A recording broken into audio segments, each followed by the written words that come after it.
Thank you very much. Obviously, autocratic regimes are very averse to media, precisely to issues with regards to freedom of information. But we go to the global level. The United Nations Education, Scientific, Cultural Organization, UNESCO, it has since declared information a public good. So if information is a public good, it is now in the same fold with food, with water, with the air, with the medical amenities, with the education. And the state now becomes very obligated, irrespective of the typology of a regime that we are dealing with. So even dictators should take care of their citizenry. That's primarily the function of the state. So you find that in Southern Africa, for example, we have witnessed a gradual approach towards liberalization of information, because for most of the time, governments also withhold information, which is now a public good. People have a right to know, people have a right to access information, the citizens. So I think the Africa we want, as espoused in the Agenda 2063 blueprint, can only meaningfully take place if the citizenry, the African citizenry, is well informed. And the greatest barrier of access to information have notoriously been governments. Governments have been notorious in terms of resisting to enable citizens to access information. And remember, we are having this conversation in an era of digitization, proliferation of digital mass communication technologies, meaning citizens now access information in real time. And if this is the case, then governments should also seek to promulgate laws that have something to do with protection of privacy of citizens, curbing the extent at which governments may actually implement issues of surveillance, harmful content, amongst several other progressive measures, not to promulgate laws that hinder, laws that become barriers with regards to access to information.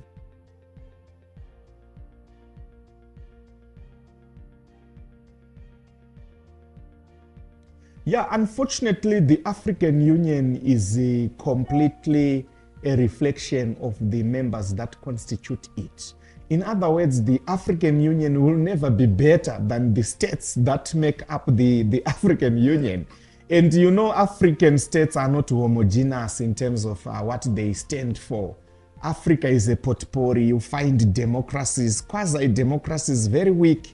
You find monarchs in the African Union. You find full-blown dictatorship also as member states of the African Union. So we do not have, almost 22 years after the AU, we do not even have a common foreign policy approach as Africa. We do not even have, we really know much about what we don't want as Africa, but we do not know what we want. So back to your question, we have witnessed several notoriety with regards to governments who tend to shut down data, internet speed slows down or is completely shut, and blackout whenever there are elections which the government feels will result in change of government, regime change, opposition taking over. But we are living in a post-digital world. These things used to work when we used to have conventional media where propaganda was rife. So right now the governments have to up their game with regards to that. So you can silence, you can stifle social media, but unfortunately it's not sustainable, because the best way to keep a secret in the 21st century is not to withhold information. You let it out. So our governments are yet to adjust as Africa with the digital times, because the governments themselves are also not digital. Just Google website of any respective government, you will hardly be impressed, because we have not even moved an inch from analog to embrace digital issues of informative websites of governments, etc., which is supposed to be an essence, because information as a commodity will mean How best can we sell Africa when Africa is not digitally accessible?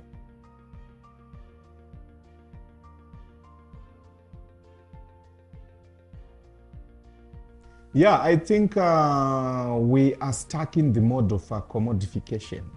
So you might own Facebook, but in literal sense, it's not yours. Facebook has got its owners. So you look at the prevalence of data capitalism, where we are the ones who harvest content, we create content, we populate content on our respective platforms, and we buy the very same content. So we are now prosumers. We are producers of the content that we consume, and we are its major clients. Because for you to access your own Facebook wall, you need to pay, you need data. But it's your content, which you want to upload. And who is the billionaire? So at the end of the day, for as long as we regard information in terms of a commercialized commodity as opposed to a public good, we will have these problems of access to information with regards to language, with regards to geography. And there is a lot at play with regards to what in the decolonial school we call the colonial matrices of power, where even 2 centuries after the illegal Berlin Colonial Conference, we are still living as if Berlin Colonial Conference happened last year or in the yesteryear, because we are still bifurcated in what you have correctly depicted, Anglophone, Francophone, and we still relive in those colonial languages. And there is no place for the indigenous language of Africa. So there is no way Africa can market itself to the world when we are still proprietors of foreign languages. Where is Kiswahili? Where is Zulu? Go to artificial intelligence. You do not find applications with African languages, because all these platforms and tools were never developed with Africa in mind. So Africa, it's just on the peripheries. It's othered. It's not taken seriously. And Africans themselves, we do not also even take ourselves seriously with regards to these issues and platforms.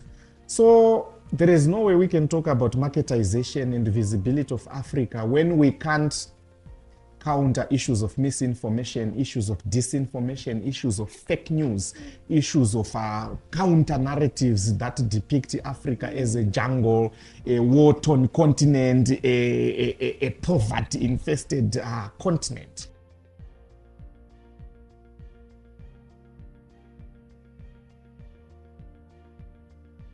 I think the first approach would be to decenter and de-link Africa from the metropoles, where we are still being perceived as a periphery that is supposed to serve and service the whims and caprices of the metropoles, your France, your United Kingdom, your United States. That's the first. The second one, I think at African Union level, we must develop a comprehensive local content policy. With local content with regards to what we consume has to be local. What we prefer, be it information, be it food, be it anything content has to be local. We must desist from this over-obsession and McDonaldization of Africa, where we are still being reduced as people who like McDonald's, who like KFC. We must desist that. We have to promote local. When we promote local, we globalize our local. That's how globalization comes into play. What is it that we are selling to Europe as a package? The continent of Africa itself can be sold to Europe as a package, as an attractive destination for tourism, as an attractive destination for investment.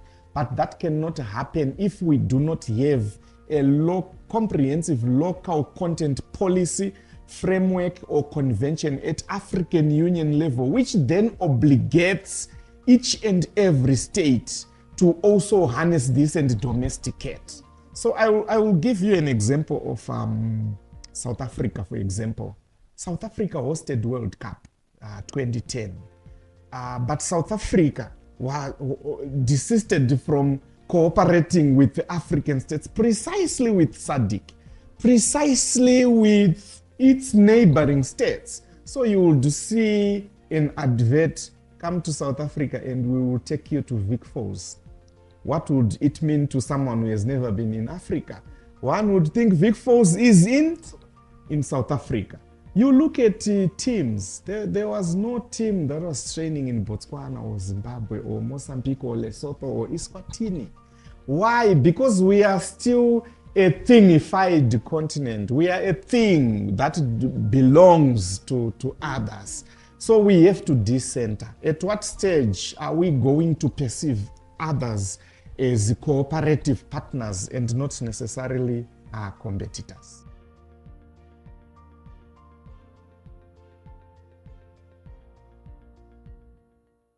I think we are almost there. There is a massive data center in Kenya, in Nairobi.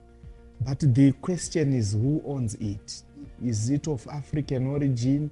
Is it of African orientation or trust? I will tell you it's owned by the CIA. So data is the new oil.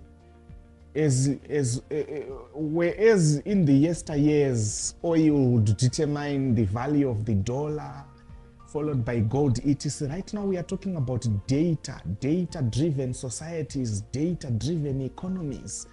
But have we even harnessed the issues of appropriation of data? Are our policies informed by data in Africa, African states? Certainly not, because the problem with Africa is that it is thingified. It wants to transplant models from elsewhere.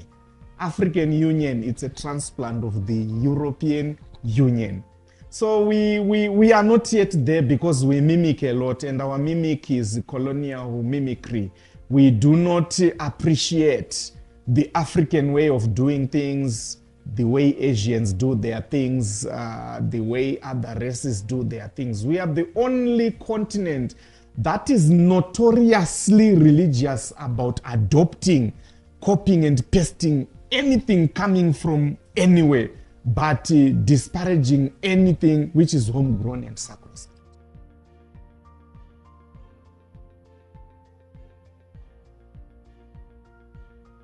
Yeah, from this symposium, I think it's a critical entry point, because for the past 650 years, Africa has been a victim in terms of narratives. Non-Africans speak for Africans.